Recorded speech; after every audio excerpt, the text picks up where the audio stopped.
Hey, OC, how did you know that Parsons was going to be able to rush the passer as well as he did? You're the only person I've ever seen to ever say that Micah Parsons could be a put his hand down guy. So I need that question answered. The OC. And Boss showed me. You hear me? His team, as opposed if we should add a player in the trade. And I don't have a trade in mind right now at all. And if that comes about right now, if someone is on the phone call. Like, we must have got a guard. That's the only thing that would have made him do that. That's it. He know. He know. Because he been watching Twitter, man. So we getting closer and closer and closer to the trade deadline. Boss is still on these championship ideas, so we got to keep our eye on that. We got to keep our eye on that. And we gonna keep updating on that. Trust me. I'ma show you. Show me. Reefer, my reefer with Henny and Coke. Please don't be stingy, got plenty to smoke. Show up and act up and back to the crib. I do not stun, I just rap what I live. Seem like they doing the most for the clout. Did what I said so they know what I'm about. Show up and act up and back to the crib. I do not stun, I just rap what I live. Boss, show me. I will, because we got to keep our finger on the pulse. And I do that over here. So we gonna keep this concise today, at least on this one, because this is important. Because the gambler is looking like a rambler right now. Shot it. Fight for, see, that's how to go out. Don't go out, just sit back. Yeah. Oh, I'm gonna take Matthew Golden. Now, fight for, you wanted physical. You said you wanted physical. Fight for it. And I meant what I just said. The gambler is looking like a rambler right now. Shout out to Armchair Champions. Yeah, he said the gambler now looks like the rambler. All talk. Yeah, he done kind of lost his fastball. Oh my God. Somebody else said,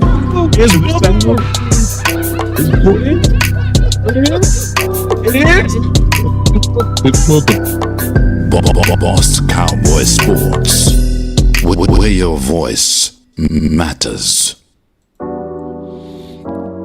Yes, indeed. Today's stream is brought to you by Sleeper App. Go for a Hail Mary on Sleeper Picks and win up to 100 times your money.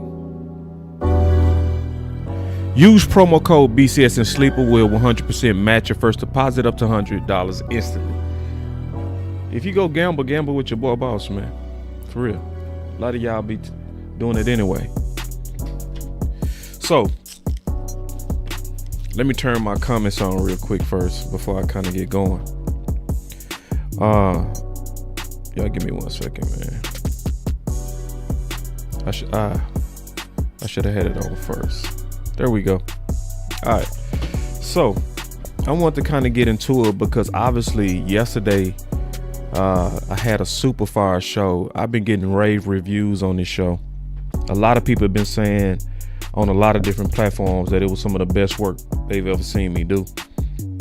I appreciate the compliment, and I'm gonna come back to that. So that came from the press conference yesterday with Jerry's, but it was so much meat in that press conference that you couldn't do it in one show. Like, I'm one of those people that when I listen to an interview, I'm gonna likely get a lot more than most people. It's just my thing. It's just what I do well. I have years and years of training and sales, as well as somebody that's been doing it a long time. So you kind of learn when you're a really, really good salesperson. You learn how to really listen.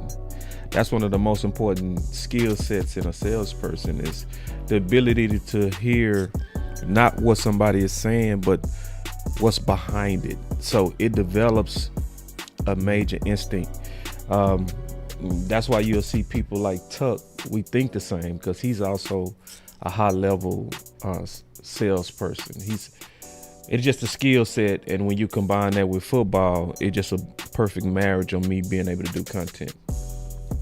So I'm gonna break down some of the other parts that came out, and that was the trade updates and what to do about it, because Jerry Jones has he's gone from being the gambler to a bean counting accountant rambler. That guy that had that instinct to go for it is gone. He's honestly been replaced. He's been replaced now by Steven. That's what's really going on. Steven Jones is now have taken over pretty much. And Jerry honestly is in a hard place, because Jerry is in what they call, we was taught something in the business school. I think it's called the hierarchy of needs. And he's at the last stage of it, what they call self-actualization stage. And in that stage, that's where you're more so not concerned with building. You're more concerned on legacy and stuff like that, and giving back and stuff. So Jerry's at a point to where he wants to make sure that he gives back, and he want to leave it to his kids, and he want to leave it to the empire that he built. So he's turning over a lot of the major decisions on Steven, and that's why we're no longer seeing the instincts that built the Cowboys. Because see, let's not get it twisted. Jerry's a great man. I know he can be frustrating to some of us, but no, he is exceptional. Extremely exceptional, extremely genius in a lot of areas. Extremely genius. Has an instinct, man. That's a marketing instinct and a business instinct. Is he has the skills to where he could be president. He could have been president if that's what he aspired to be. He has that type of mind. He has that type of vision. He has that type of drive. If that's what he wanted, he could have done it. I promise you. And I think he would have probably been a good one, to be honest. With the way that he focuses on attention to details and excellence. He's a true businessman.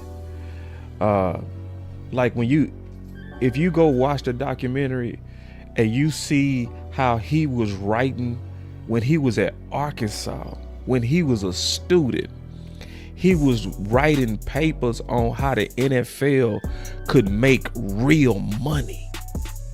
He was breaking down the model of the NFL on how to improve it.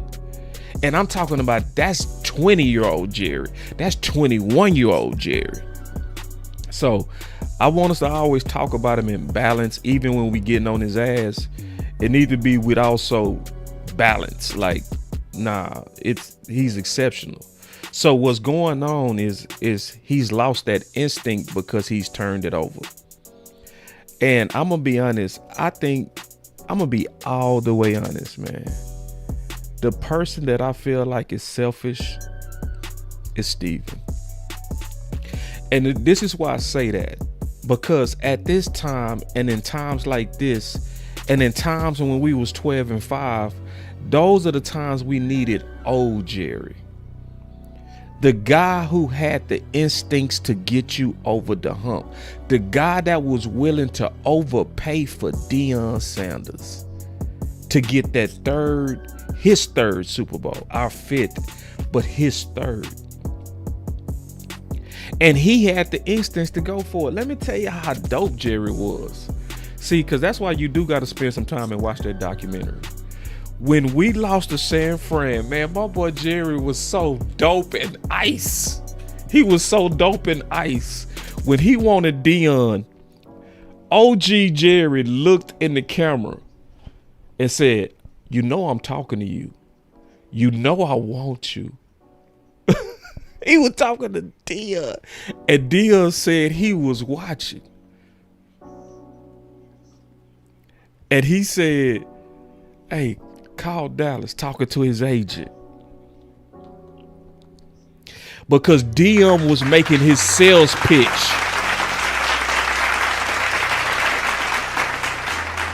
And was aggressive. That was a gambler.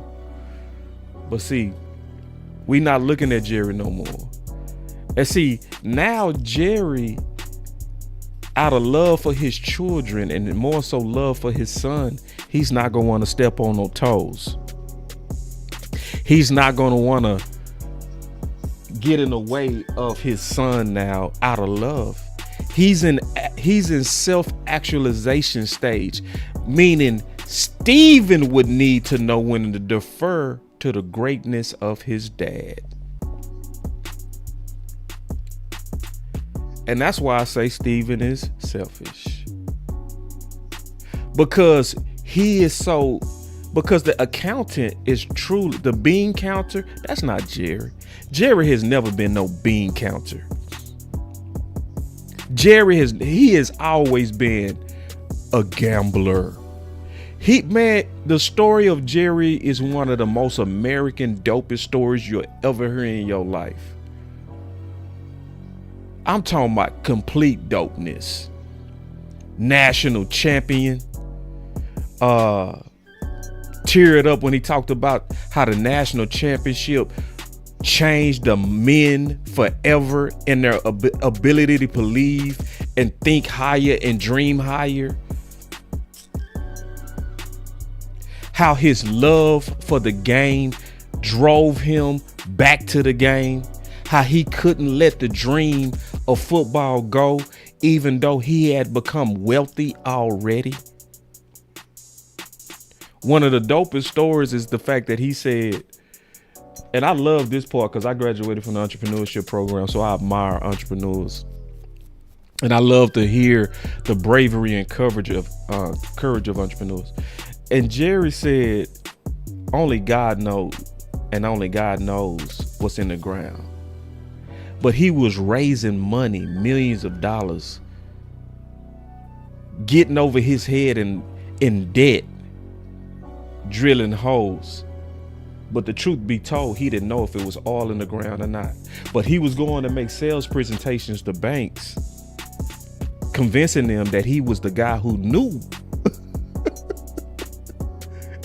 So when he got lucky and struck oil, that's what made him wealthy. But it was a gambler. It was a gambler. And when he did that, he took that money and then reinvested into a bankrupt Dallas Cowboys. That's greatness, y'all. I don't ever want y'all to take him for granted. That's dope. That's a dope ass story, bro. I want everybody to understand that boy dope.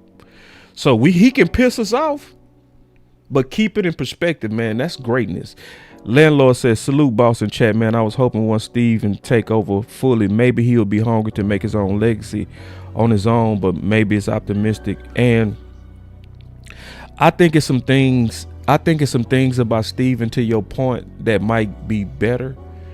Like, I don't think Steven is going to have that coaching instinct that Jerry has. I talked about that yesterday, where Jerry basically wants to be a co-coach with whoever he's hired. That's his desire.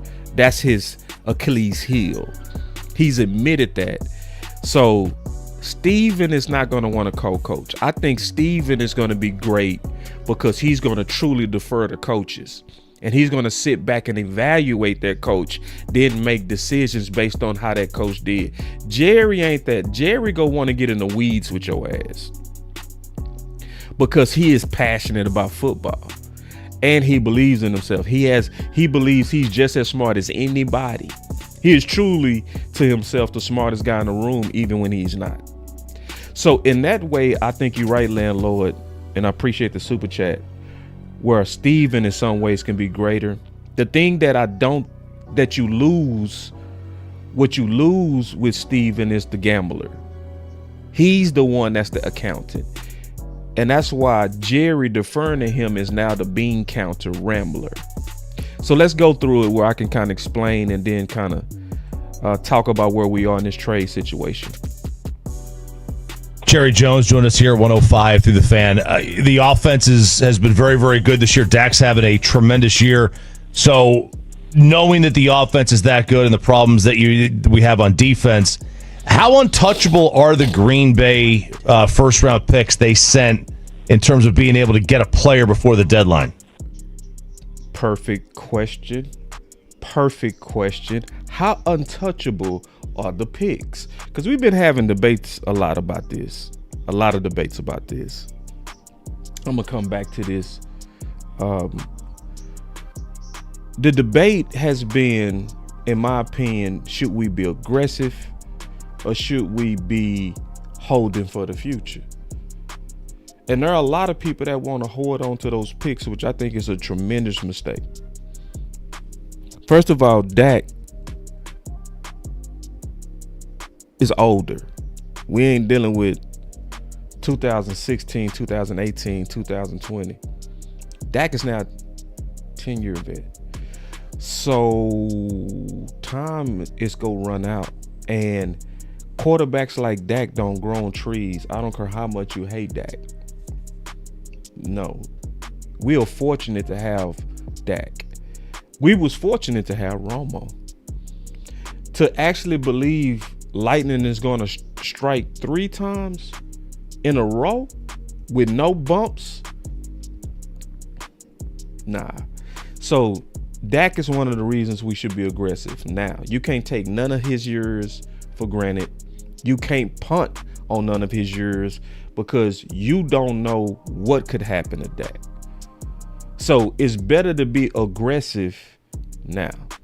Okay, so that's number one. Number two, in terms of aggression, you can get better right now with this team. And you should. Why? Because your team is obviously close. Your team deserves a hump move. It does. You was literally 6 plays away from beating Philly. 4 drops from CD, a fumble by Sanders, and a drop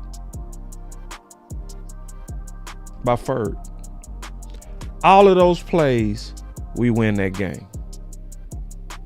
You was 1 second away from beating Green Bay, literally 1. You should be the leader in the division and the NFC right now.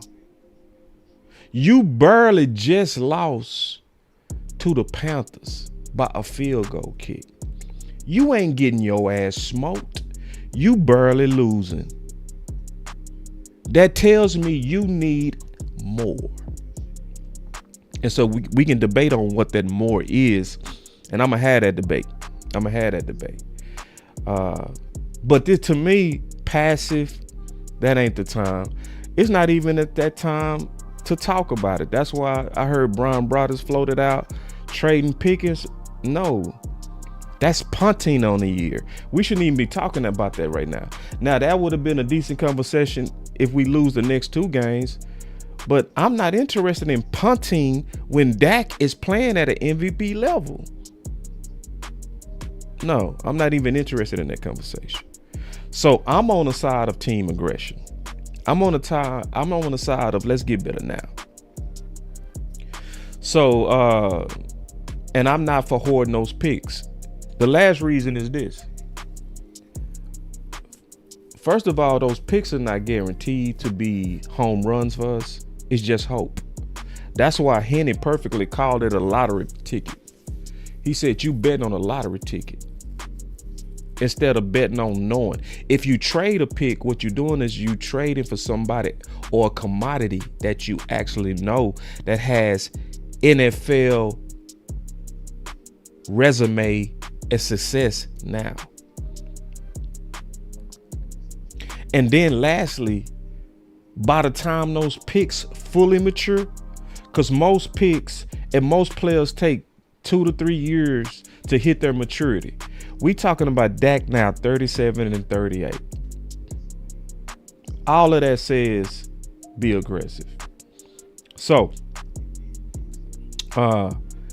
when you listen at Jerry and you listen, think about those picks from that question. This is why we should all be for us willing to trade whatever needs to happen to get better. Whatever needs to happen. And this is what's gonna really mess y'all up. We should be willing to overspend. See, to me, it's about spending for something, especially at edge, Because edge is where you gonna have to spend. Running back, you ain't gonna even have to spend. It should even be no argument about that shit. You ain't got to spend no premium draft picks. You're not. You're gonna be able to get a very good quality insurance for Williams for a late round pick right now. You ain't gonna spend no high capital on no running back. But edge, a Crosby, a Trey, you gonna have to spend. And you should be willing to overspend. That's why when I did this show Saturday, I was showing that Jerry and them is handling us, and they still handling us with this passive strategy of waiting on the phone to ring. Right? They are actually doing us bad. For us to be this close, have Dak playing at an MVP level, and he's still over here waiting on phones to ring, that is basically treating Cowboy Nation with disrespect. It is. We deserve better than that. We deserve the aggression that you gave Pickens. That's what we deserve. We've been waiting a while. This team is close. Your quarterback. Look how good we playing with all these injuries.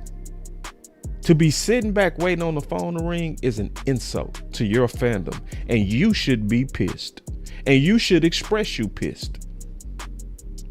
But let me continue.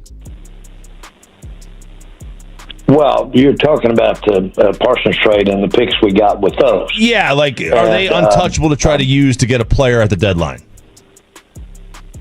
No, I've never. That's why I didn't understand your question, and I'm not criticizing the question. But there's nothing untouchable. Mm-hmm. If we can improve our team and it makes sense for what we give up in the future, all of it's there. And you're right in one respect. We've got major resources that we wouldn't have had we not made that trade. A lot of people don't. Let me stop right there, because that's what's frustrating me with the passive people. Why do we want to be passive when Dallas is, like he said, major resources?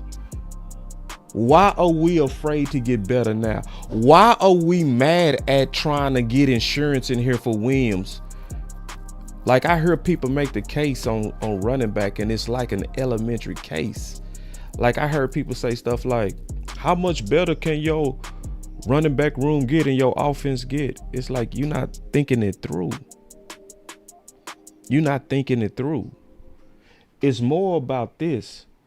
What if Williams get hurt? Are you confident in the insurance that's in his room? And that answer, if you honest, should be, oh, hell no. On top of that, yes, your offense could get better. It's not necessarily always in points. Your offense can get better in terms of what's best for now and the future. What you talking about, boss? If you make your running back room dope, can you help your defense? Yes. How? Because if you got a strong running game, it's going to help you have better time of possession. What does time of possession do? It rests your D. What does the rest of D do? They play fresh. They play faster.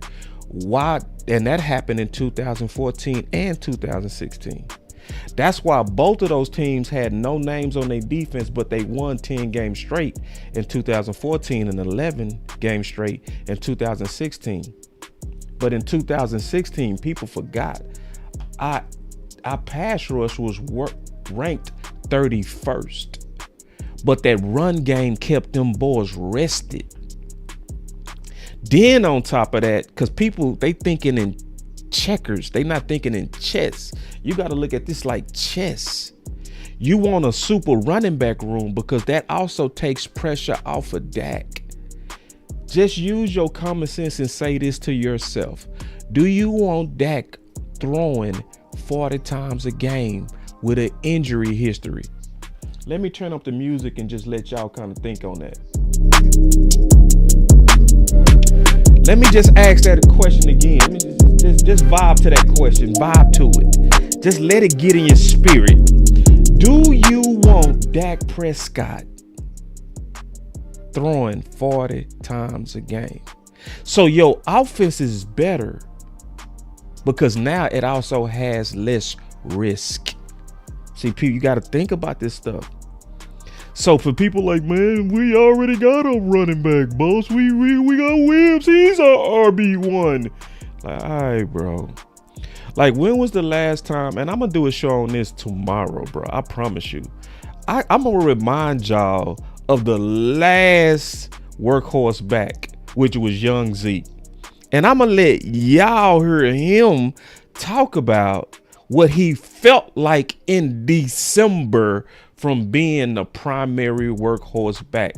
That's why your smarter teams, we don't look at trends. That's what I learned about Dallas Cowboy fans. They say it's a copycat league, but we don't look around the league to copy nobody. The smart things that people are doing. So even Zeke said, I learned to appreciate sharing with Pollard, and I got away from being Mr. Feed Me. I valued Pollard so I could be fresh in December. But yet, let's just think about the lack of common sense that we pushing out here. We out here pushing that a running back Williams with an injury history should be the bell cow workhorse.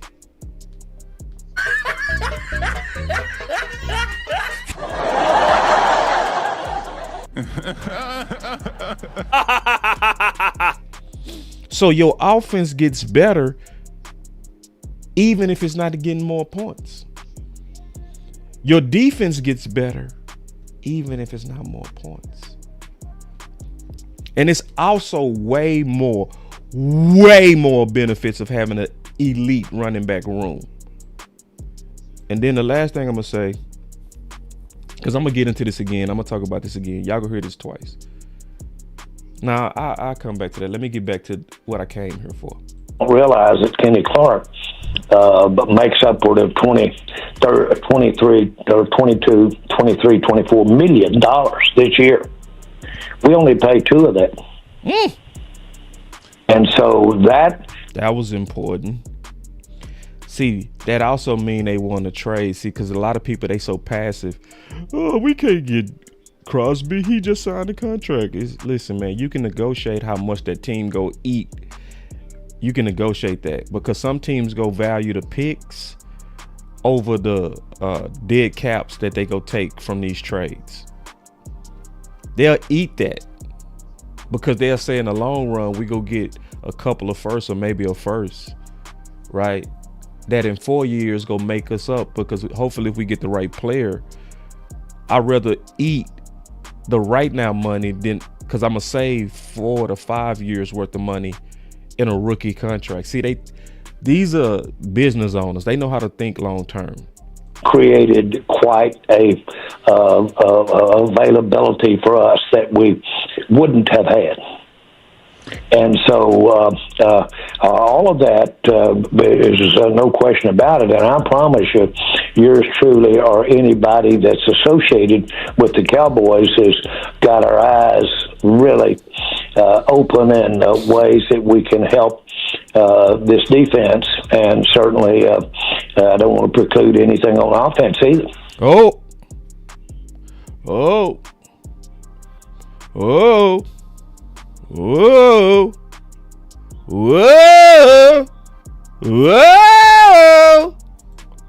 Let me rewind that for the people in the back.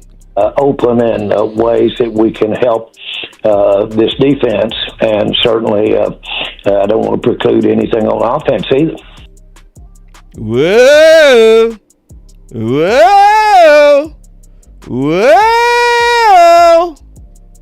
One more time for the people in the back. Really open in ways that we can help this defense, and certainly I don't want to preclude anything on offense either. Whoa. See, those are for the people that say, boss, why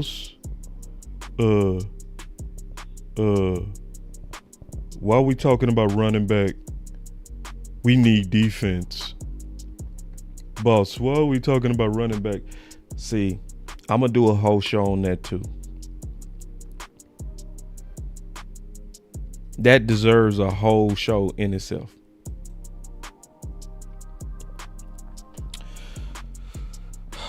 So first of all, I'm going to go ahead and give it away now. It's a lot of panic when people say that type of stuff. And let me be frank, it's lazy. It's lazy. It's not thinking through details. So you say we need defense. What do we need? What do we need? Like, for real. So when I break down what we really need, let's start with this. The defense is truly like a player or two away. It's not a defense that need an overhaul, because people looking at the overall rank of the defense and then they like, you need to overhaul all of it. No, you don't. You can get way better with a few moves. You can get way better. The number one thing that'll make your defense way better is an edge right now that can win in Eberflus's defense. That's why it's frustrating that Jerry is allowing the 49ers to be aggressive with Max Crosby and Trey Henderson while we're waiting on the phone. That's why it's frustrating, because if you got a defense that's built on rushing just four, one of those four need to be able to win pretty consistently and cause chaos. Your current room is not doing that. You need another level guy, and it would turn your defense quickly. Similar to what Charles Haley did when he was acquired. The documentary, The Gambler, if you go look at your history, called him the missing piece and the final piece. Edge on a defense that's built to rush for is exactly what you need. And that's exactly why Jerry should be aggressive versus passive. These are the type of people you don't wait on the phone to ring. You do what you did with Dion and you point your finger at the camera and say, I want you. I need you. You are the missing piece that we need. I be listening to a lot of Cowboy fans. I heard Cowboy fans say stuff like Myles Garrett couldn't turn around this defense. I'd be like, boy, you are.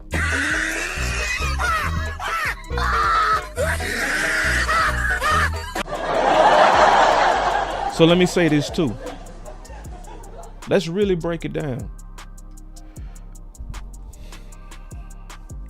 So for the most part, when they inserted Wanye Thomas, you wasn't seeing the safeties get bombed until when? Last week. Let me say that again. The safeties was getting bombed. That's what was really going on. Cornerbacks was losing, but safeties was getting bombed. It was mostly them safeties. So if you got one safety that could play better than Donovan Wilson, you could literally take 2 touchdowns away from the Panthers.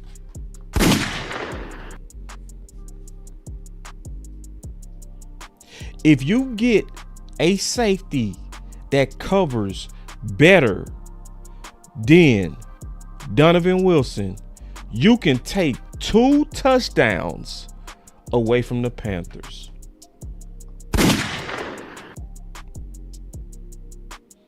You probably already have those guys in the building. Julius Woods, Bell. So that's why I'll be listening to y'all. We need defense. It's like, y'all, it's lazy. Like, nobody really thinks about the details. Like, it's just general panic ass statements. We're losing by a lot. We defense, but you got to break down why. Like, what's the why behind it? What's the why? What's the breakdown? The breakdown is that y'all let Eberflus sell y'all that we could manufacture pressure. Because that's what happened, y'all. If you really go listen to Stephen Jones, what happened is he sold that we could manufacture pressure. That's why Stephen said it publicly. Oh, we don't need Micah Parsons. My scheme could generate pressure.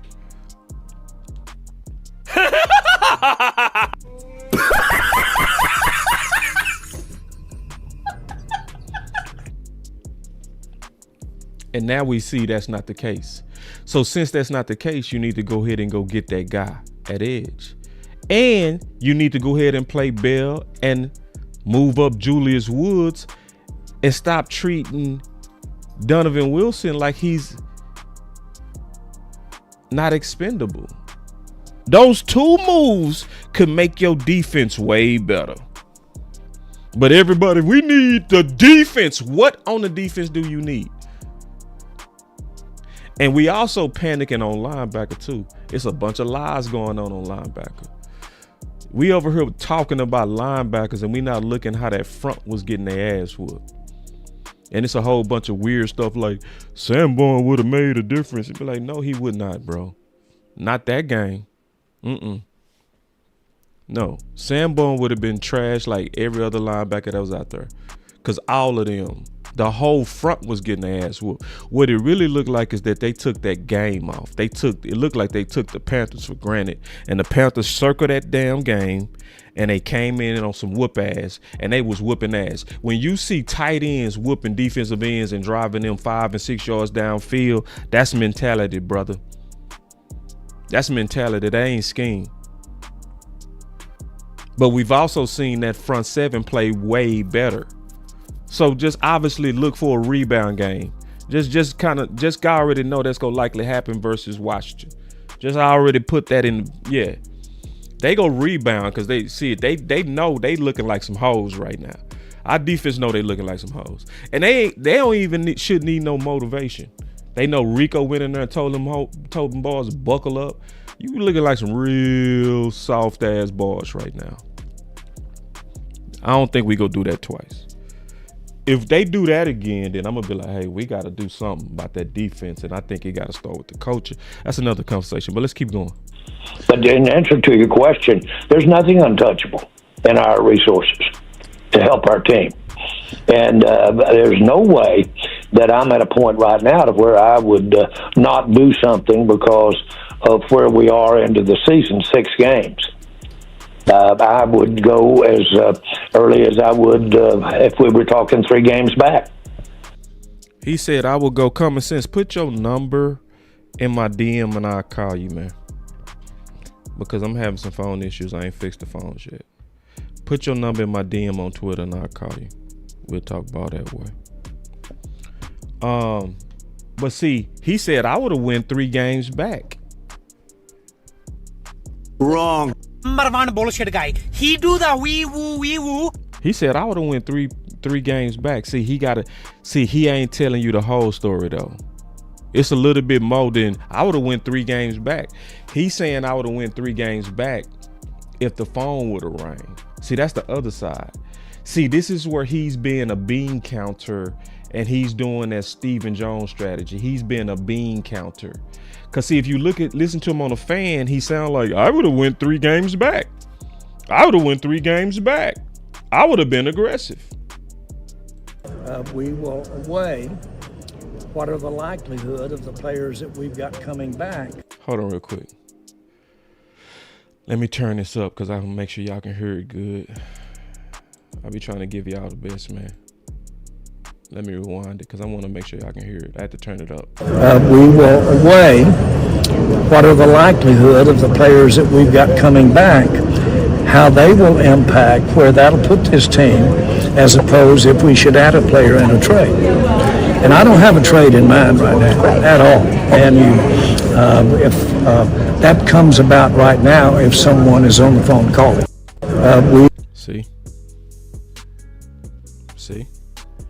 See, that's that bullshit. That's that. I don't have a trade in mind at all. That would come about. See, y'all think I be just talking, man. I be having receipts for everything I say. I just said he was giving wee woo. Oh, you see this guy? See this guy? Number one bullshit guy. He do the wee woo wee woo. Yeah, he didn't give you the whole. That's basically like lying by omission. See, listen to him on the fan. There's no way that I'm at a point right now to where I would not do something because of where we are into the season, 6 games. I would go as early as I would if we were talking 3 games back. A trade. And I don't have a trade in mind right now at all. And if that comes about right now, if someone is on the phone calling. That comes about if somebody on the phone. See, that's where he's been cheap. This is where he's been a bean counter. This is where he's been an accountant. That gambler, he gone. This is Stephen Jones speaking through him. This ain't the Jerry that built the Cowboys. The sad thing is this Jerry go out. If he stay like this Jerry go mess around and go out afraid. And people go miss the real greatness of who he was because of how he went out. Because I said this. I said it is low-key sad that Jerry built the modern Cowboys with boldness, heart, and vision, but could pass as the guy who went out afraid to go for it. I mean that too, bro. And that's why I think Steven is selfish. Steven should allow his dad to finish his final story his way with Dak. It would be bold. And I mean that, bro. Listen, see, because Jerry is falling on a sword for him. Jerry is doing this passive ass stuff for him. This ain't Jerry. This ain't him, man. This ain't you. This is not you. This is your son. And your son, in my opinion, should pull back and defer to the instincts of his dad who built this thing.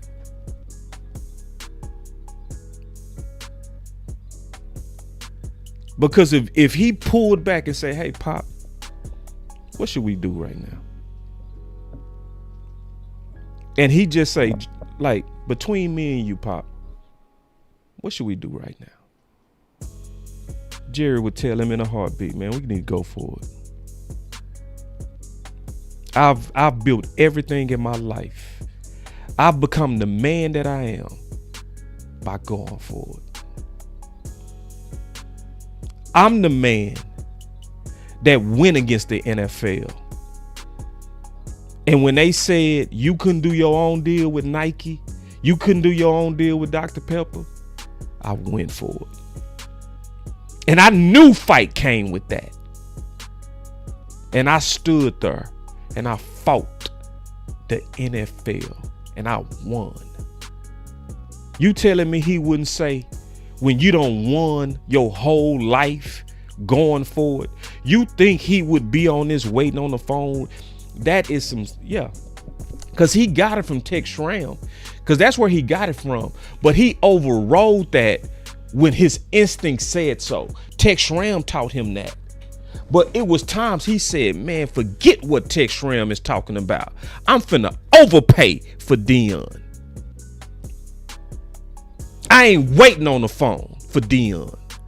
He pointed his finger at the camera like a savant, like a bold genius, and said, I want you.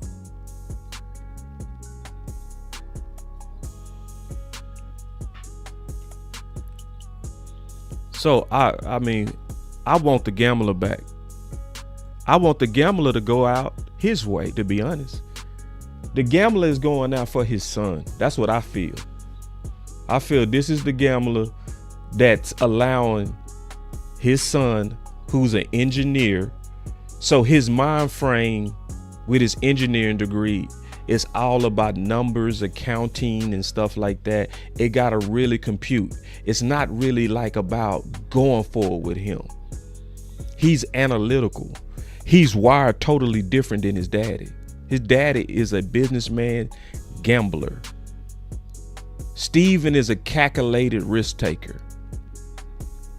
More so on the safe side. On the safe side. So, real quick. This is the thing. The thing that I hate about him talking about waiting on the phone to ring is he did the very opposite with Pickens. It's like, how can you watch what happened with Pickens? Literally. See, this dude said, Joseph said, Jerry Jones has said that he doesn't pick the phone up and make trade inquiries on his own, but he will answer. There's opportunity there, and that's when you start getting those calls. And yes, we're in a position to improve our team if we get an opportunity to. You can make your opportunity. You can make your own opportunity. How were you guys able to get this deal done to acquire George Pickens? I think even after the draft had concluded, all of us were looking at your roster saying, man, they need to get another player opposite of CeeDee Lamb to sort of complete the offense. And you guys were able to get it done this week. Yeah, all credit to Jerry and Shadi for pushing it and making sure we stayed on top of it. And after the draft, we continued to go through and look at guys that may be available, that we heard were available, and got on the phone with a couple people. May be available, that we heard were available, and got on the phone with a couple people. Continued to go through and look at guys that may be available, that we heard were available, and got on the phone with a couple people, and tried to work some things out. Y'all got on the phone, didn't you? With some people that may be available, heard were available. Some people that may be available, heard was available. Some people that may be available, heard was available. Some people that may be available, heard was available. Some people that may be available, heard was available. Some people that may be available, heard was available. Some people that may be available, heard was available. Some people that may be available, that we heard were available, and got on the Some people that may be available, heard was available. Continued to go through and look at guys that may be available, that we heard were available, and got on the phone with a couple. So who are some people we may be available that we heard are available? Who are some people that may be available? Yeah, man. See, and then peep game on this. Notice who was the people leading the charge. Listen, he gonna say it. We're able to get it done this week. Listen. Yeah, all credit to Jerry and Shadi for pushing it. All credit to who? Wait. We're able to get it done this week. Yeah, all credit to Jerry and Shadi for. Wait, who didn't he say?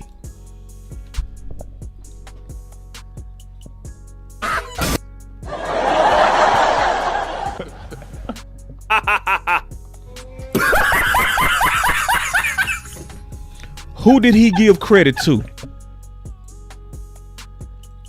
See, when you let the gambler be the gambler, I'm telling y'all, man, Steven the one being selfish. You not even letting your own daddy go out his way. You go fuck up his legacy. And I don't want Jerry to go out like that. Jerry will fall on the sword for his son. All of us would. Who wouldn't? When you trying to pass the torch, I would take bullets for my son. He's taking the public bullets for his son. But the person that wasn't involved with Pickens was clear. Lamb to sort of complete the offense, and you guys were able to get it done this week. Yeah, all credit to Jerry and Shadi for pushing it and making sure we stayed on top of it. Who was pushing it and making sure we stayed on top of it? The Gambler and Brian Schottenheimer.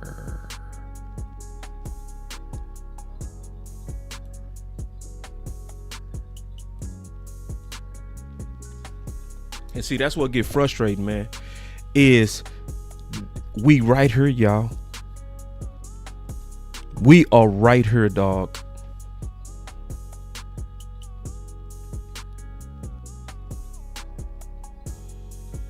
Six plays away from beating Philly. 1 second away from beating Green Bay. A couple of players away from beating the Panthers.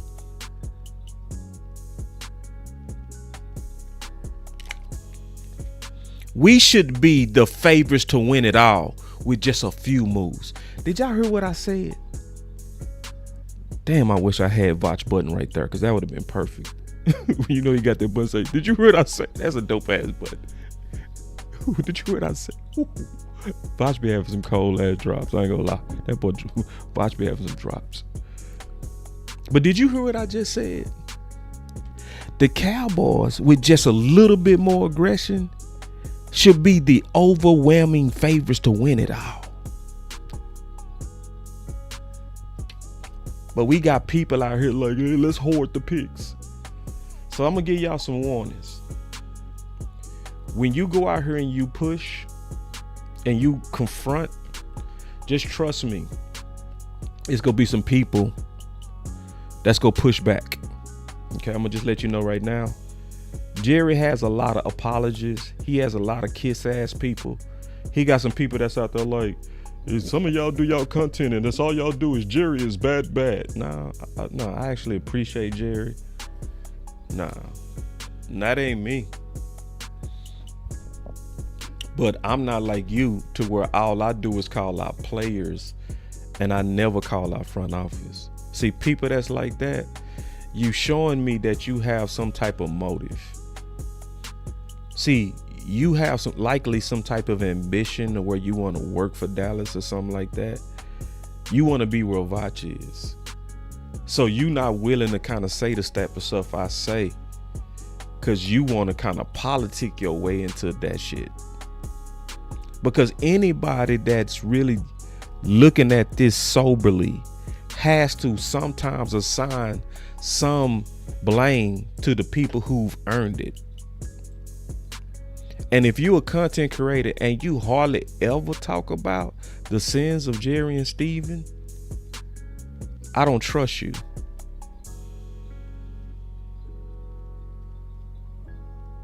At all. Because they do too much, especially as people in leadership. You have to always bring a lot of your content back to the leadership, because leadership is ultimately where it resides in terms of getting it done. If all your content is on Micah Parsons and his sins and Diggs and his sins and Dak and his sins and coaches and their sins, and you never talk about the leadership, something is fraud about you. So when you challenge, I'm letting y'all know, because the next assignment is going to be to challenge front office. That's the assignment. It's to challenge them, to show anger, bro, because that's what works. So like I had people out here, what makes you think they're waiting on the phone to ring? I whooped this dude ass so bad he deleted his post, because I started dropping all them facts on his ass, you know what I'm saying, showing him how that it was our anger that moved him and all that kind of stuff. I'm talking about I whooped the hell out that boy. And so you gonna have people like this. This was before they acquired 2 extra first round picks. I gave him some ass whooping too. So what I'm gonna do is I'm gonna go ahead and look. See, this was 2 days ago about him waiting on the phone to ring, and he's still making excuses. You go get those type of fans. Look at him. I refuse to get angry because a billionaire ain't moving on my time. That was Michael's problem. You see, that's company man talk. That's that company man ass talk. Them billionaires go do what they want to do. We don't even recognize the power that we have within us. We don't. And we take pride in like feeling like we don't matter. We take pride in that. So you know my petty ass, when I get off the show, I'm gonna drop. No, I'm gonna drop it now. I'm petty, bro. I gotta drop it now, bro. I'm sorry. I'm petty.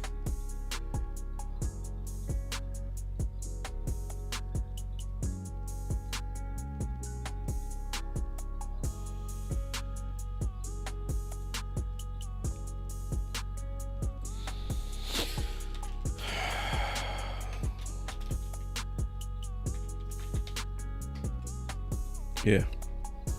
Yeah, I'm petty. Fuck that dude. And so look, then you get these types. I'm just letting you know. And this dude said, look how fans get mad because I know I matter. Right?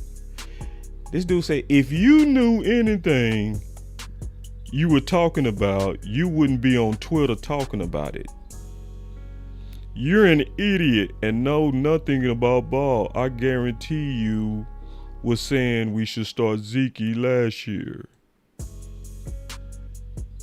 If you knew what you was talking about, you wouldn't be on Twitter talking about it. There's plenty of people in the organization that will talk about how they're not on social media, but like, yeah, I bet you at least check it and things like that. Now, I will say, so Jerry, Steven, and some other people in the front office, they do get a printout. I don't know if it's daily, but every couple days of, Twitter things that, are being written and people are being. If you knew what you was talking about, you wouldn't be on Twitter talking about it. Actually, that's the place to talk about it because that's actually the source that Jerry, Steven, and Charlotte get reports to get clues on what we are talking about.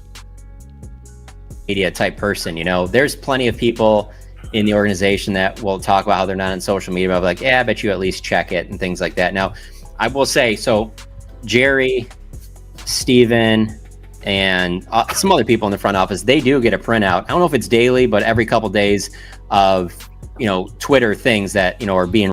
Yeah. So it's people out here that really take pride. And see, some of this be race. I'm going to tell you, some of this is race. Some of this is don't you dare talk about him. You don't have the color to do it. See, he feel like he can do it because it's fired Jerry Jones. But then when I'm critiquing Jerry, you hostile at me. Why? Yeah. Yeah, I know what it is. See, some of these people be believing in these doctrines that color equals IQ, like dumb shit like that. So when they see us challenging front office, they get offended and they'll go instinctively defend front office. Because no, I can critique Jerry because I'm white, but you can't. Yeah. So I'm just letting y'all know when you get into these Twitter fights, because see, that's why I'm on Twitter showing my anger, because I know they listen to Twitter. I know they look at Twitter for trends of what we're saying. It was Twitter was why he put Jimmy Johnson in the Ring of Honor. Because he saw from Twitter how the anger of the fans was trending, because he put DeMarcus Ware in, and under that thread, it was a whole bunch of fans mad, and he saw it. Let me go pull that up in case y'all think I'm lying. This go take me a second, but y'all know me. I'm Mr. Show Me. I'm Receipt King, bro. Hold on real quick. Let me pull it up. I'm gonna find this too.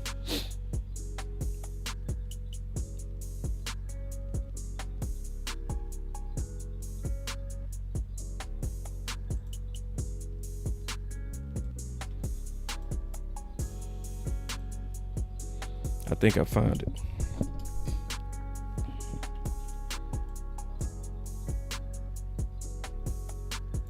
I found one of them. I'm gonna find the other one. I got a couple of them. Look at it. Watch this. Watch this. Jerry Jones joined us here at 105 through the Fan. All right, the Jimmy Ring of Honor news was huge on Sunday. A lot of Cowboy fans obviously loved that. What changed in recent months that made you decide to do this now? Well, I think that I saw a little of the edge that. What did he see? Wait. No, he heard it. He heard it. Did he say he heard it, or did he say he saw it?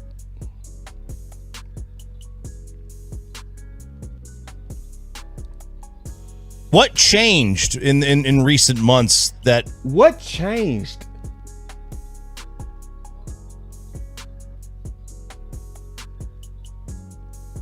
Made you decide to do this now? Well, I think that I saw a little of the... I saw.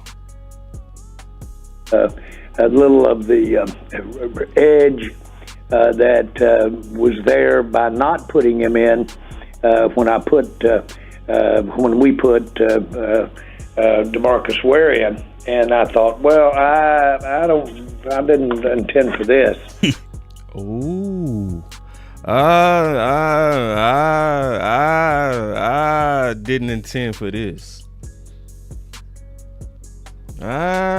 I just wanted to try to get me some cheap publicity. I didn't intend for all these fans who pay all this merchandise and keep me wealthy. I didn't intend. I didn't intend for this. And I thought, well, I didn't intend. And I thought, well, I didn't intend for this. So that, number one, that motivated me. Jerry Jones joined us here at 105 through the Fan. All right, the Jimmy Ring of Honor. Anyway, I'm showing y'all this because it's about how to move and how to get stuff done. Okay, the way that we get stuff done is we got to get on that X. That's what you got to do. Now you go come across a couple of them types, right? You go come across a couple of them types. People that want you to know your place types. Who do you think you are? What makes you think they're waiting on the phone to ring? You see what I'm saying? They go come in there like Johnny Cochran, like, how dare you question? Because see, you want to show anger on Twitter. You want to show anger, bro. You don't want to be on anger just talking. You look, yeah. I swear my Dallas Cowboys annoy me sometimes. See, I'm showing that because I wanted to trend. I wanted to trend, and we need to make it trend. We need to make it trend. What makes you think they are waiting for the phone to ring? Because he said it 1,000 times. And so then, of course, he gonna be passive aggressive because, you know, that's just, you know, how dare you critique Jerry ass shit. Oh, I get it. So he's going to tell everyone exactly what they're thinking and what their next moves is before they do it. I get now. Makes sense. And you know me, man, I whooped his ass up and down with receipts. I'm talking about whooped his ass so bad, that boy blocked the shit out of me. Because I'm showing all the receipts. He literally said at the 46-second mark, I've said this 1,000 times that I'm waiting on the phone to ring. He said literally 1,000 times. Literally. News was huge on Sunday. Like there. Then I'm saying, boys, is that phone ringing? And by the way, you've heard me say this 1,000 times. He literally said, I said he said it 1,000 times. And so I'm whooping all kind of ass.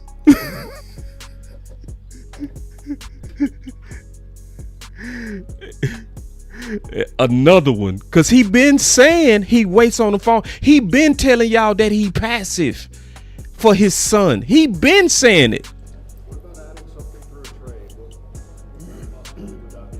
They asked him about a trade. Listen. Right about draft time, picks get very premium right now. And the trades relative to draft picks for a player, this is possibly you might call it a good time, because the round picks to be able to use it this year can come at a premium. Now, you've got to have your bait out everywhere, and we do. But those come to you, and they don't necessarily come to you because you've got a perfect fit back over here at a position, or you've got somebody in mind. Usually don't count on that somebody in that perfect fit knocking on your door saying we want to give him away. That doesn't come. If you've got to go get it, get ready. You're going to pay a premium for it. After the draft, we continued to go through and look at guys that may be available that we heard. They just think tariffs might add to things. Wait till you try to go over and get a player when it's you calling rather than them calling you. To Jerry and Shotty for pushing it and making sure we stayed on top of it. And after the draft, we continued to go through and look at guys that may be available that we heard were available and got. See, that's why you can't accept that. You can't accept that. You can't accept that from Jerry, and you can't accept that from his kiss-ass fans. I tell him, get your kiss-ass. Jerry has been telling people his moves for years. Now your weird ass got the nerve to pretend like Jerry moves in complete wisdom. Fuck out of here. I don't take that from nobody. For real. And his ass blocked me. And deleted most of what he said because I done burnt his ass up with facts and receipts. What makes you think? What makes you think he's waiting? Sounds reasonable to me. Okay. No, bro. I do this, homeboy. I really do this. I ain't like you. So I'm gonna focus on solutions. So one of my boys said this, because that's what we gonna finish this with. Because some people, they don't really hear solutions. So I'm gonna break this down. Cause see, when I did this video, right? My boy said, boss, I wanted to hear solutions. You just gave us what we already knew, even though I had solutions yesterday. So this is the answer, okay? The solution is the same. Pressure and use your voice and hashtags. Specifically, I said the solution is to work to get rid of the Trojan horse. And I left him the exact mark in which I said that. The solution from yesterday, when I talked about the Trojan horses, because people try to come in like I just be complaining. No, you can't be a channel focused on Super Bowls just bitching. You got to talk about how do you fix it. So when I did the show yesterday, I said what you have to do is we have to work to get rid of the Trojan horse so we can empower Brian Schottenheimer. That was the solution from yesterday. The solution for today is similar. We have to show our anger on X where they're listening. Because as long as we are not showing anger, Jerry is going to continue to be the bean counting accountant rambler. That's why I always say we just need a few good men and women. Some people that's willing to, while they sitting at the job on lunch, while they sitting at the car at the red light, that'll send out a quick hashtag expressing their anger at the passivity of the Cowboys. With a hashtag team aggressive. We go act like we asking for a lot. Is that asking for a lot while you sitting on the toilet? taking care of your business, pull out your phone. Go on X and say, I just saw Boss Cowboy show. Jerry and Steven get on my nerve being so passive. They need to go get Max Crosby. They need to get on the phone and go get Trey. I can't stand that they so passive. Show your anger, because that's how you get them to pay attention. I'm giving you real solutions. Because see, we gotta work. We do. We got work to do. We do. Our voice matter in this too. Because if we don't, I'm telling you, Jerry and them go do what they want to do. But they do listen to us. See, listen. That's an understandable and pretty easy way to say different is, how about a little more man? Well, how about a little more man? I bet you say a little more man. And on the man, you obviously know you give up some things on man. That's why they play zone. It's because of that. But I think you will see adjustments. When we have adjustments, they have been successful, but it calls for adjustments. The good news is that Flus has had a lot of experience. He's had some good days. He's had some bad days. That's what we're getting here. We're getting a young coach with a lot of future. That's crazy. See, if you don't, see, my boy Lou said it best. I'm gonna start saying it like this. I'm gonna start changing it. I'm gonna stop saying fans. I'm gonna start saying customers. I think Lou said it the best. We gotta realize that we're the customer. And when you start seeing yourself as the customer, you ain't gonna take anything. See, I think Lou is right. We need to stop thinking of ourselves as fanatics and start looking at it for what it is. We're customers. We're customers. And as a customer, I deserve better. And you go treat me better. I'm not gonna let you give me any kind of service. I'm gonna speak up. If I ask for my steak to be medium rare, I'm not gonna let you bring me no steak well done. Because I'm the customer. I purchase merchandise, which goes into your coffers, Jerry. I purchase tickets. I spend money with you, man. I'm the customer. And because I'm the customer, my voice matters. So listen, yeah, we talked about the whole sides of where we on the trade updates. He's looking to be passive, and some of this is also him putting out fillers and trying to have a face of,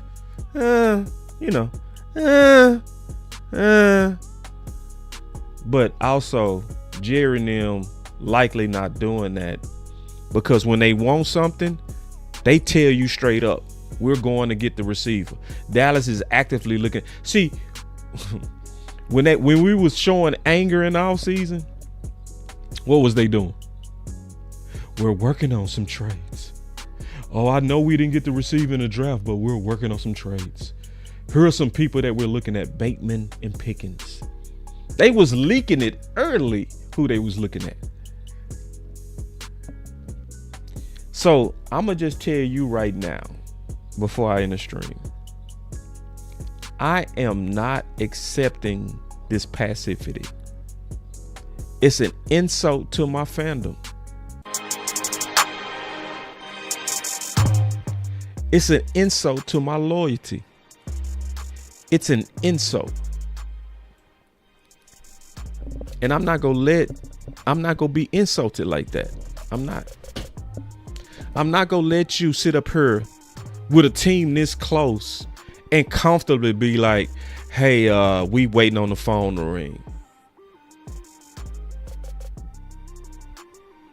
And San Fran in our face is shopping Crosby and Trey Henderson. That's an insult, man. Let me call my boy Common Sense before I get up out of here. I promise I was gonna call him.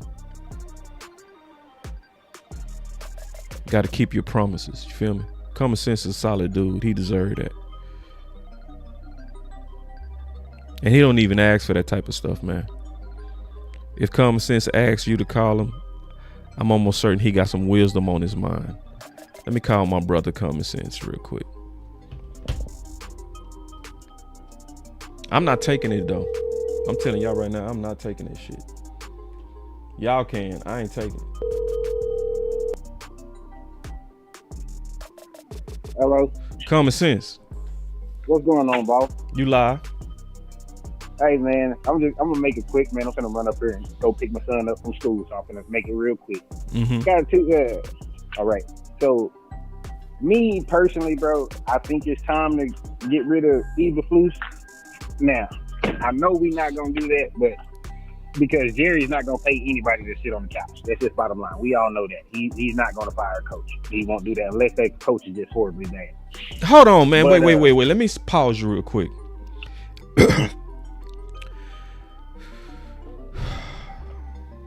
He does fire coaches during the season. Yeah, it's only happened like one time, two times, one time. Yeah, but he does it. Like it's yes, certain narratives that get popular that ain't true. Okay, and I agree with you, and I give you that. I just know that I know more that he's not gonna pay people to sit on the couch. He does. You know, he does. Not recent. Okay, let's say recently. Because, I mean, even since Mike Nolan should have been fired more than anybody, he let him make it the whole season. But see, let's keep it real, though. Let's keep it real. Mike Nolan defense started playing better on the second half of the year. Remember, we started winning games. And you're right, but it's still, you're right. I'm not. And the reason why I'm pushing you back a little bit, Common Sense, because I don't want us to approach trying to get rid of Matt Eberflus like it's a lost cause. You feel me? I want us to approach it like, fuck him, get rid of him. Because Jerry will eat that money if it makes sense and if the fans mad enough. I don't even want to approach it like he ain't going to do it. I think almost anything can happen if we mad enough. But keep going. You didn't call for that. You was calling for something else. No, you good. And that was my next point. I was really basically saying that if the defense don't do any better this Washington game, I think that's going to be the last straw. Yeah. You know what I mean? Like, I've definitely given him time and everything. Like I said, from the jump street. Me personally, I feel like we should. You know what I mean? Me too. But, yeah.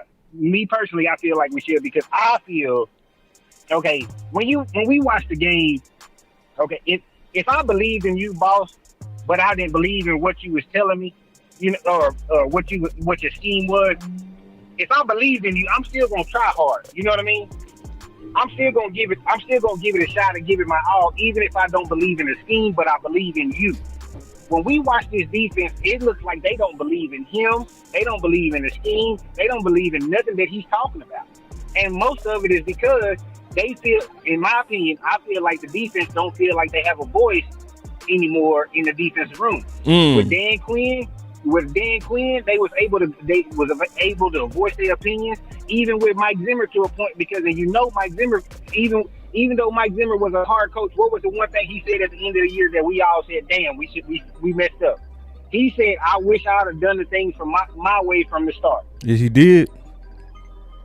So that's in my opinion, when I'm watching the games and I'm seeing the games and I'm seeing guys that know Rico Dowdle, guys that we seen talk crap back to other people that talk crap to them, lay down and just let Rico go for $180. Yeah. Oh, let Jamar Chase or Justin Jefferson go say something to Trayvon Diggs, everybody show up. You know what I mean? Now, part of that reason is, because people are trying to find their voice since Michael Parsons left. Now, like I said, Diggs is trying, but he's getting so much pushback because Eberflus don't like fucking grit. Oh, I'm sorry. Eberflus don't like grit, so Trayvon getting so much pushback for nothing. Then plus his off season, so it's hard for him to constantly say something when he's already been having the bulls on his back since training camp. Yeah. You know what I mean? So, and what I was saying, me personally, if I was to get rid of Flus, what I would do, and this is just me right now, boss, and I just want your opinion on this, and I'm gonna go to the Jerry Jones real quick. Mm-hmm. Okay, What I would do if I was to get rid of Flus right now, I would get rid of Flus, and I would bring up White Cotton. Me too. Okay, I would bring up White Cotton, and there's 2 phone calls I would make for the coaching staff. I would call back Dave. What was his name from last year? The linebacker coach, Dave Borgonzi. No, that wasn't Borgonzi. That was Paul Gunter. Paul Gunter. Okay, Paul Gunter and Coach Z, Jeff Zena, whatever, the big D-line coach. Yeah, make them consultants. Boy, you talking that talk. Yo, I would do that. That would be my coaching staff. For my general manager, which we finna get into it, I'm calling Tennessee about the DN, Tony Pollard, and anybody else that they got that we can get. And I'm going players and picks. I ain't just going picks because I'm keeping my first round picks because I got to keep those. But I'm going because all the players we need, we don't need to get rid of first round picks for. It depends. Wait, man. Common sense. Goddamn, man. I didn't want to fight you, but you asking for it. Okay, hey, I'm getting rid of some of the. Fuck them picks. Like it depends on the player.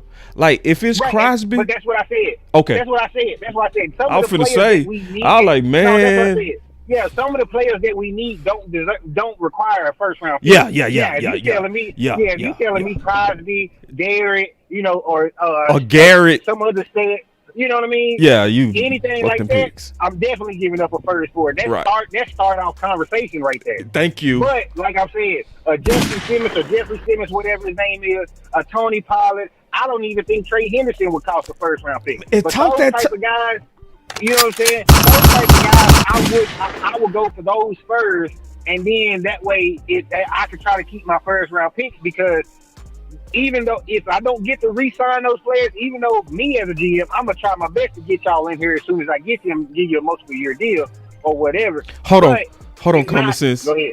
B-Bird, put your direct number in my DM on Twitter. My phone's tripping, but I will call you. Keep going, come. Okay, so that's where just Simmons, Pollard, Kamara, whoever, we just need a physical, and this is what people failing to realize. We don't just need a physical back. We need a physical scat back. That's what we need to help this offense. Because for Shoddy, he likes a physical back. He likes somebody with power. But what we need as fans and as his team, we need somebody that's going to bring some energy and a shot to this offense. So we need somebody that's going to fit both. We need a physical scat back. No, sir. I totally disagree with you. Okay, so a physical scat back don't fit Shoddy and help us? No. A physical scat back? No. Okay. All right. And the reason why I say that, bro, because I just went through his whole history of running backs. He's only had one like Blue. Right. One. And that's why. Okay, and that's my point. I don't care about the fans' excitement, bro. I'm being honest. I could care less. I care about giving my coach his burger the way he prefers. And that was my point of saying a physical scat back, like Tony Pollard. Tony Pollard is a scat back, but he can run in between the tackles. That's what I'm saying. That's what I'm like. Alvin Kamara is a scat back, but he can run in between the tackles, like Shoddy wants. That's all I'm saying. Gonna be honest, man. I want somebody that can punish, because that's what my coach wants. He don't want somebody that's a scat that can. He wants somebody that's a whoop ass back. And I'm with you, boss. I was the main one that wanted Nick Chubb in the offseason. So I'm with you. So why you ain't saying Nick Chubb now? Because I know that's what I'm saying. And me, that's what I'm doing. But I know we're not. This is what I'm saying. We're not going to do anything. We're not going to do it. And I'm going to tell you why we're not going to do it. Because there's too many fans, just like the goddamn on Joneses. Jerry Jones is trying to please Steven. Steven don't know who he want to please. Well, do you know what I'm going to do? I'm going to go against those fans. That's what I'm gonna do. I'm going to go against the grain, like I do. Like I understand, and you right on that. Common sense, you right. Me and you are moving uphill when we want a pure power back, or if we're lobbying for a back that's more power than scat. Right. Right. That's an uphill. Cause see, you right. The fans want excitement. That's why they on blue nuts. They can't let that shit go. They can't. Right. Even though I can show you 10 years of history showing that Brian don't like mayonnaise on his burger. I can show you 10 years of history, and they go ignore all of that because the fans are drunk on that 4.2 speed. That's it. So, but I don't care about them fans. I care about them, but I don't care about them when they're in error. I'm going to walk away from y'all as y'all walking. Broad is the way that leads to destruction. You know what I'm saying? I'm going to let y'all walk that one. I'm going to go on this narrow road. That's where I'm correct, where I'm researched and I've studied this. I'm going to let y'all stay over there with the liars. Right. So me and you, in my opinion, bro, we need to join hands like we always do, because me and you do this common sense, and we go against the grain. Yeah. And see, and that was that's my whole point, boss, is because, okay, what was when we were doing because I was Team Weapons as well. So and you was Team Tristan, so I was against you on that whole thing, but your points made sense. And yours did too. And I'm not gonna knock it if the point makes sense. Both of our points made sense. Sadly, we was both right. Exactly. And see, my thing is that why don't we have a running back is still a weapon? You know what I mean? Yeah. So why is that same philosophy and same debate and same tactics and same talking points, everything not being talked about as running back, and the same mob that we had with wide receiver 2 is now smaller? We got Pickens because the mob was so huge on wide receiver 2. That's right. But if you go back to every debate we had this offseason about wide receiver 2 and change it to running back 2, the exact same talking points factor right now. So why is the mob so much smaller? Because we've been indoctrinated that running backs don't matter. That's why people do stuff like, oh, what about Mafia and Blue? It's like, bruh, it's levels to running backs. Y'all would not tolerate that if we tried that in the offseason and say, what about Mingo? Y'all would not accept that. Y'all clearly understood that it was another level. But with running back, people been indoctrinated to think, oh, you don't get running back. You can get anybody. See, that anybody doctrine, it got so popular that people disrespect running back. So if I say Kamara, right, they say Blue is just the same. You be like, no, he's not. No, he's not. And see, that's the one thing about the Cowboys fans that I'm so sick and freaking tired of. What's this wait and see approach? Oh, I don't know what's going on. Common sense. I don't know what's going on with that, bro. This wait and see. So we're gonna win a Super Bowl by waiting and seeing. That's bullshit. I don't know, what I mean? Bro. Like that's my part, and that's why I really feel, boss. I really feel like this. I really feel like Cowboys fans do not want to win a Super Bowl. They're okay with being mediocre. The Cowboy fans are okay with being mediocre and being decent on Sundays, but going home in January. I really feel like they okay with the same song and dance. We got an insane narrative as a freaking fan base that I don't understand it. You got people out here that's really trying to enhance this team and teach us how we can get better as a team. But we got a general manager. And that was one thing I was going to say about Jerry Jones. When you talk about Jerry Jones, there's two things, and I always tell everybody, you got to separate the two. Jerry Jones, the owner, is a goddamn on genius. Boy, he is genius. He is phenomenal. He phenomenal. Jerry Jones, the GM, he is hot garbage like the bottom of the Philadelphia Eagles shoes. I don't give a damn about the GM. But the owner, he is phenomenal. I'm not going to disagree with that. The owner dope as hell. The owner dope is, and I've been saying that for years. I'm not going to disown that at all. Point blank and period. But the problem with it is, and the same thing with the fans and the owner and GM, is because they don't know how to separate the two. Ooh. Jerry Jones, the owner, is still doing good things right now to this day. Yes. But it's overcompensating for his GM duties. Ooh. So that's why we are so far behind. Jerry Jones, guess what? The reason you won those Super Bowls in the 90s was because Jimmy Johnson told you and told us, the fans, flat out. He was so busy trying to pay that money back, he was not there. Yeah. That's right. Jerry Jones was not involved in the early 90s. He paid the money. He was so busy trying to get that money back that everything fell on Jimmy Johnson. So Jimmy Johnson was the coach and the GM for multiple years, even though Jerry Jones had the title. Preach. So man, stop that bull. Stop that I bull. don't get it. You Talk know what I'm that saying? talk coming. Bro, as fans, and that's what I'm saying, we're so sick and tired of this, bro. We like, and boss, you know me, like, bro, we finally got the Dak that we've been trying to tell people we have. Right. And now we sit up here and watch our screen and be like, God, Dak is just playing so great. He's playing phenomenal. Man, what is this going to look like playoff time? Because if Dak stay healthy and stay upright, we going to the playoffs. But shit, that's another touchdown on defense. Now Dak got, bro, the main thing everybody says for Dak is to take the pressure off of him. What? Why we got so much pressure on him now? He's playing the best of his life and got more pressure on him right now. I'm sorry, bro. I'm done. I told you I wasn't going to be Nah, long. you was good, sorry, man. Bro. You was good. My bad, man. Hey, Y'all want to meet? Y'all want to meet one of my dogs? Here. Let me show y'all one of my dogs. Come here, Cora. Come here. Yeah, let me show y'all one of my dogs. I got a nice little. Yes, you can't see him. Hold on, Cora. I can't see him. Right here. Oh, he done walked off camera. It's all good. But now, good call, common sense. Good call. Yeah, good call, man. Hey, keep doing the good work, bro. We're going to keep fighting, big dog. Let's keep fighting, bro, man. Let's get on that Twitter, get to work.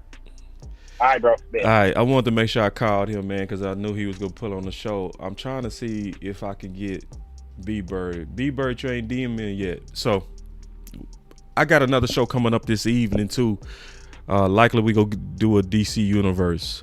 So, likely, it's so far from the DC Universe. We got a commitment from Lou. I'm gonna get on the phone and see if I can get some more people to come in, and we go just talk about the current state of the Cowboys. Likely it's gonna be a freestyle. We don't never need much, man, so we'll just go with that. But this was as important, man. So, you know, obviously I wanted to give y'all the state of what's going on with the trades. To sum it up, basically, you know, Jerry's being passive. He's been a bean accountant rambler right now. I think we need to get our anger up. We need to kind of continue to share this type of content to where people can be educated. Hold on. He said I did DM you, but hold on. In Twitter? Hold on real quick. I'm trying to get B-Bird on. He gonna be worth it, y'all. Y'all hang with me. Y'all just hang, bro. B-Bird gonna be worth it. I'm on Twitter right now. I don't see you in my DM. Oh, I see it. Damn. Okay. Let me call you now. My bad. My bad, B-Bird. You did DM. It just didn't show up in, I'm making excuses. It showed up. I was just being goofy. Just be multitasking. You know how it go. We finna get another content creator on the phone. He got his own channel, man. So we definitely gonna talk about that, and we gonna talk about it with Mr. B-Bird. All right. Calling Mr. B-Bird as we speak. This gonna be worth it, y'all. Trust me. I ain't gonna never lie to you. Hey, what's up, boss? What's up, B? Not much, man. Hey, I kind of really wanted to call you, man, just to give you your kudos, man. You've been killing it, brother. I really appreciate you going over the aspect of this because I've had some content creators that I respect. I'm cool with those guys doing this, but they said basically, hey, man, look, once the year starts, I don't really like to talk organizational stuff. I want to talk more X's and O's and stuff like that. But at the end of the day, you can never overlook this stuff, man, because it is affecting our team. That's right. So one of the things too, man, I think one of the things I'm a little bit disappointed in is Shotty and this whole thing. I know we're talking about Eberflus, but Shotty is coming out looking kind of weak here. To me. It's true. It's true. Because what it is it's true. It looks to me as though he doesn't have much say-so. Nope. And when you pointed out, man, that what Jerry Jones said, that's why like what you do is important, man, because nobody's going over the minutia. Nobody's going over those press conferences like that and catching those things that you caught, man. Yeah. And really, so it's almost as though everybody is giving Eberflus the blame. But in retrospect, if it's Harbaugh, they're giving Harbaugh the blame because he's a head coach. Right. If it's Tomlin, they're giving Tomlin the blame because he's the head coach. But guess what? Shotty gets the blame because he's the head coach. Right. And that's just all it is to it, man. And so it's almost, and I sent this out to you yesterday in a super chat. I said it's almost like Shotty's the offensive coordinator. Yep. Eagles defense coordinator. Yep. And Jerry Jones, the head coach. Jerry Jones, the head coach. Yep. But I'm gonna ask you this question, man, and you can help me with this because I've never really known this. In a normal organization, who hires after the head coach is hired? Who hires the defense coordinator or offense coordinator? Usually the head coach. And those are I think so too. Right, because those are your most important two coaches. Absolutely. And boss, I'll tell you this, man. I know this is on a simple level, man, but my son was in Little League, and you know, I was looking at some stuff on Little League coaching, whatever. And this dude that was like this guru of coaching, he said, "Hey, man," he said, "get somebody that you know." And I was like, "Why don't you get somebody that you know, like family or whatever?" He said, "Because they ain't gonna betray you." He said they got more things involved. He said, when you get people from the outside that don't know you, now we all start losing. They start having little circles over here and circles over there. Politics start popping in. Yep. And I've never thought about that. And I said, wow, because the thing about it is, if I hired this guy he's going to be more loyal to me because I hired him. And plus, I know him from a previous place. And that doesn't mean that you hire somebody that's not, qualified. But I'm saying somebody that's a good coach and he knows you. Now y'all gonna be solid together. Your offense coordinator gonna be with your defense coordinator, and y'all gonna be solid. Ain't nothing gonna get in there. But if somebody else hires me, I don't even know this dude. You know what I'm saying? I don't even know this guy. You brought him in on me, and they ain't the guy I would have picked. I got 3 guys I would have picked over that guy. So I always want to know, and the Cowboys have done that before. We've seen it done with Wade Phillips, with Jason Garrett. We've seen it done with Kellen Moore and McCarthy. We've seen it done many a times, man. I don't know why they keep doing this. Let the head coach hire his own guy, man. Right. Yeah, that news yesterday changed me forever. Once it was official that Jerry was behind the hiring of Eberflus and said he ran to hire Eberflus, that whole dynamic instantly just said, you know what? No, I can't do it. I can't support it. Because then that's being anti the head coach. Because it's just like obviously Mike McCarthy couldn't be truly Kellen Moore's head coach because he wasn't the one who hired him. Absolutely. So how can you go in and just rip him up? You can't. You know what I'm saying? And that's why when McCarthy said, "Hey, you installed it, you call it." What McCarthy was saying basically is, that's on him. I ain't hired that dude. Exactly. That's on him. I'm not touching it. Because if I go in and touch any of it, y'all going to blame me for it. That's I'm gonna right. let him handle the whole thing, and I'm going to let him go out there. But that's not the way a coaching staff should be. That's right. If Mike McCarthy would have hired his own guy, now he wants him to succeed. Exactly.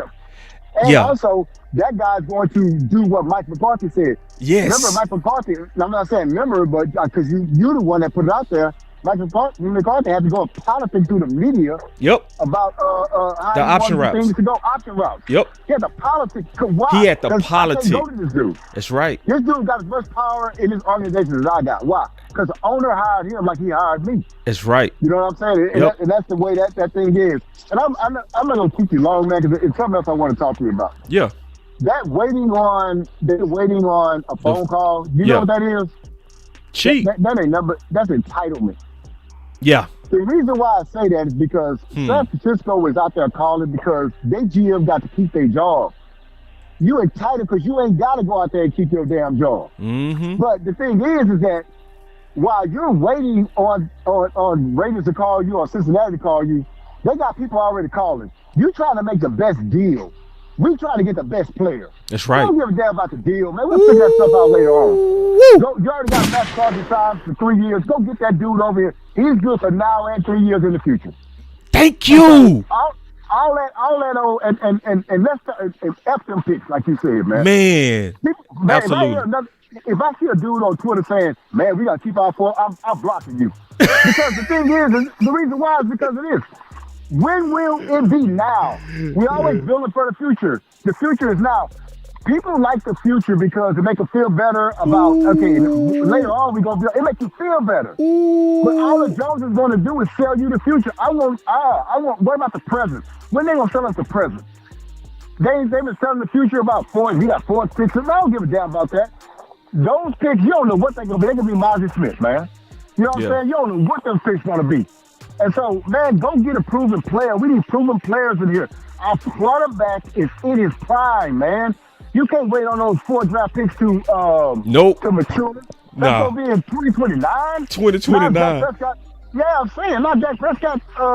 37 years old. Come on. Yeah. You got to sign. You got to go make moves now, man. Now. And let me tell you something. This is what I've been telling people too. Uh-huh. I said, if you go look at our offense, we got 4 to 5 first rounders on offense.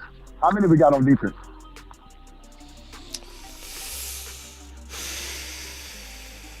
We got one, and we traded for him. The thing is, man, is that we put our resources in the offense because the Cowboys would rather lose 30-27 than lose 13-10. And that's they want to be entertaining, man. And that's what it is. Hey, if you look at the talent over there, man, we're really not that talented on defense. To be totally honest with you, man. Yeah, we kind of band-aid up the defense. We put the resources on offense. You right? Yeah, because he wants to score, man. And so because that's entertaining. That is entertaining. Yeah, it's about money. And see, it's about money. And when you get off, I'm gonna play a clip to prove it. Cause I just had this clip. I didn't know when I was gonna use it. Sometimes I just store clips, and when it fits, that's when I'll pull it out. You know.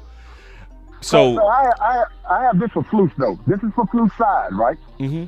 So trading Michael Parsons at the start of the year, before the start of the year, and then wondering why we can't get pressures is just like Golden State trading Steph Curry, and then somebody come and say, man, our 3-point production is down. Well, I guess it is. You traded the best damn shooter in the history of the game. What you thought was going to happen? What did you think was going to happen, Goofy? Yeah, Goofy. And so, but anyway, I'm going to let you go, boss. What I want to tell you is, man, look.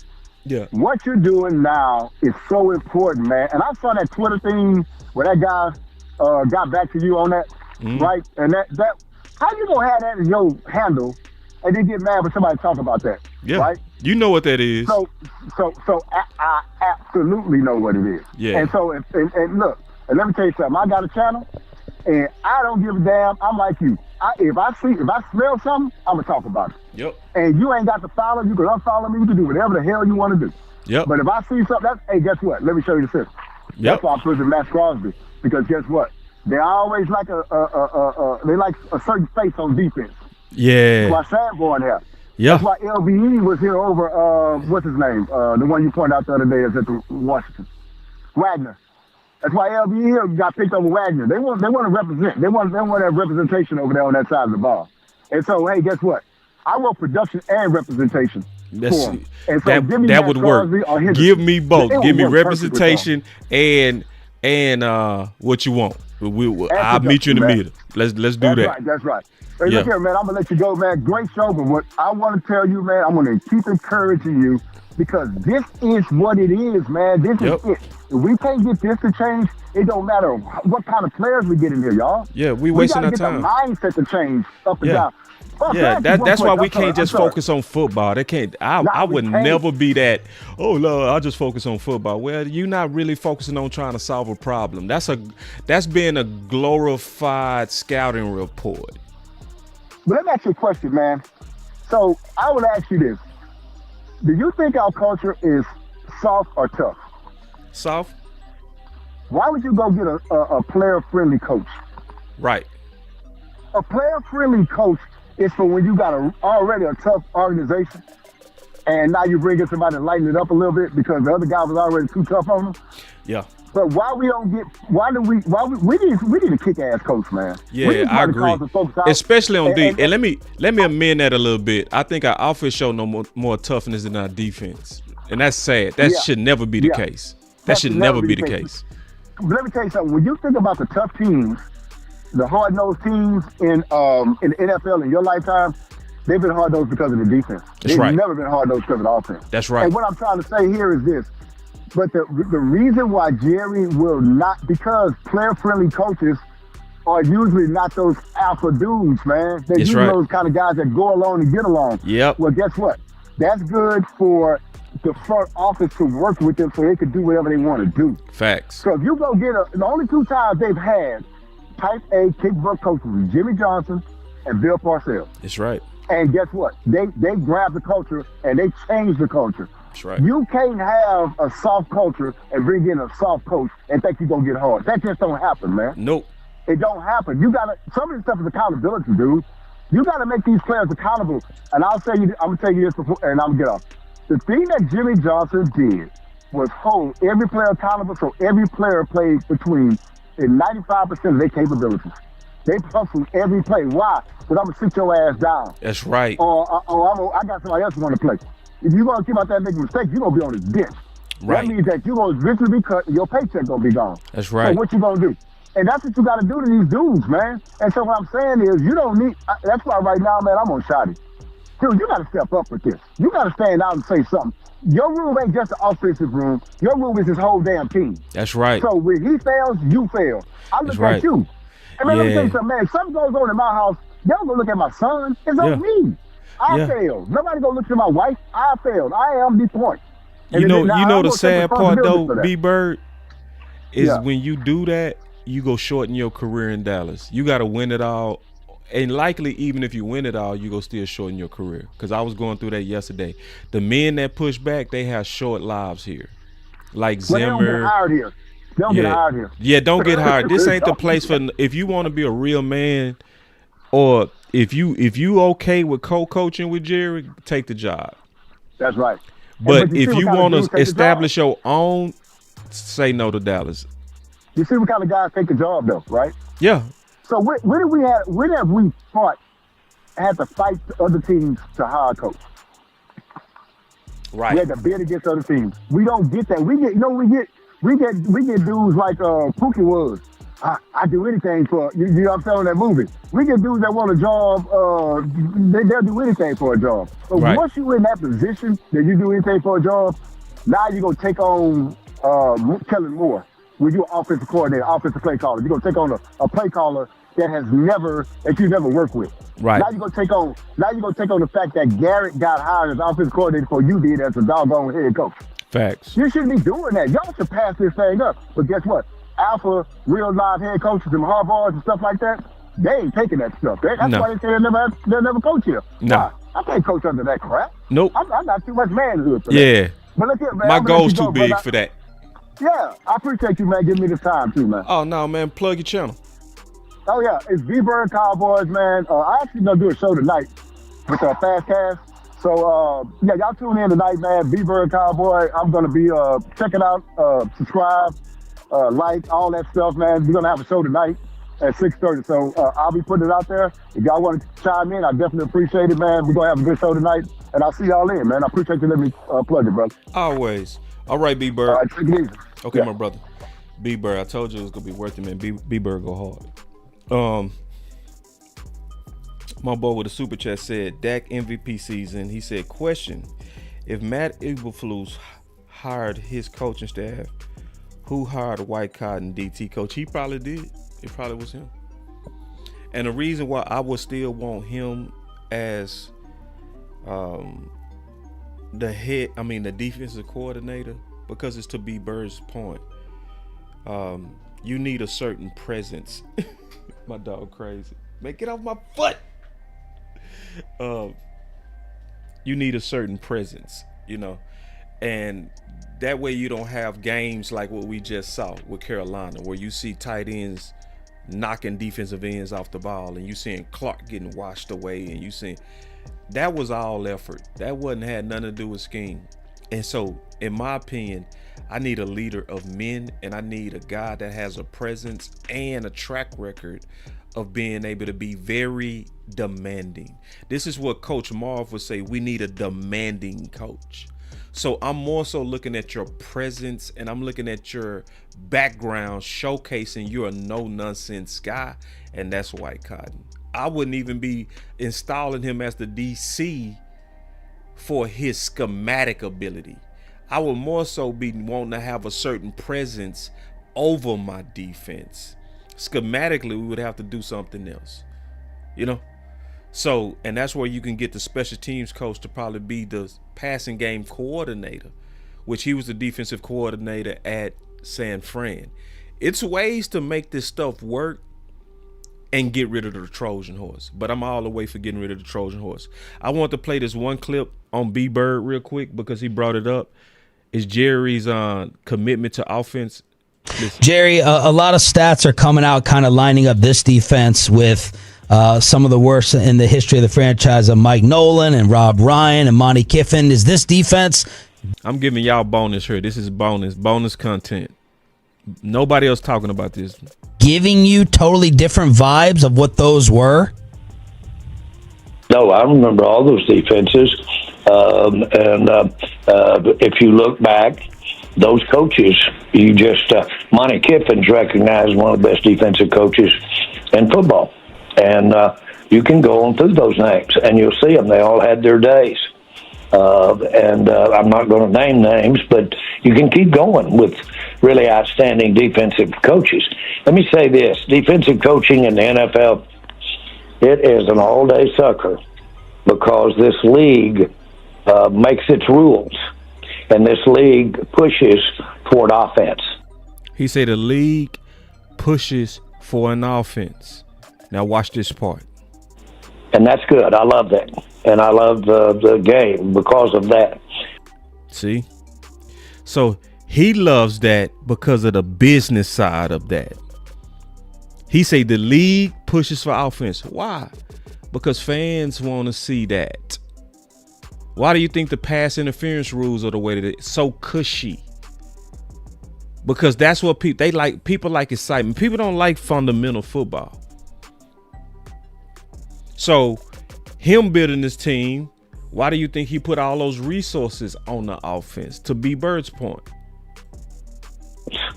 And this league pushes toward offense. And that's good. I love that. And I love the game because of that. See? So it show you that B Bird telling the truth on that. You know, I love that. Nah. Yeah. Because, see, the business side of you, the greed side of you, know what the fans want. So that's why he even like how the Cowboys are built now. Exciting losses. That's why a lot of teams don't want to even invest into the running game because they rather have that excitement on the outside. Because look at our fans. We need a weapon. We need a weapon. Booker, ew. Boring. Pushing people is boring. That's our fans. Now, I could show you all kind of documentation that your offensive line clearly made your running backs way better. I don't care about that. I want a weapon.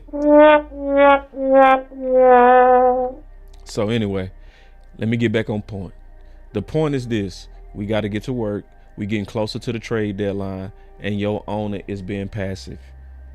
Don't accept it. Bottom line.